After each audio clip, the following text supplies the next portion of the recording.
বৃষ্টি আসে না আসে না আসে না, এমন বৃষ্টি এসছে একদম বুঝিয়ে দিচ্ছে কত ক্ষতি হচ্ছে কত মানুষের। তা আমরা এখন একটুখানি বৃষ্টিটা একটু মানে এখন পড়ছে, হাওয়াও দিচ্ছে, একটুখানি ছাদে এসছিলাম।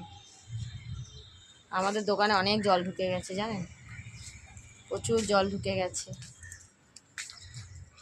ওইখানে দুটোই মিলে সারাদিন ছোটটার সঙ্গে ওর বাবা মারামারি করে।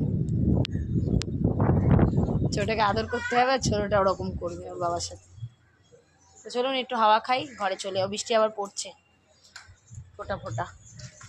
আর খবর চালিয়েছি, বাবা যা দেখাচ্ছে ক্ষতির খবর, ভালো লাগছে না। দুটো এক জায়গায় ব্যারাকপুরে বাবা আর ছেলে মারা গেছে। বাবা কারেন্টকে পড়েছিল, ছেলেটা গিয়ে দেখতে গেছে, ধরেছে, মারা গেছে। সুন্দরবনে ক্ষতি হয়েছে প্রচুর। কিন্তু এই কি গাছগুলো একটু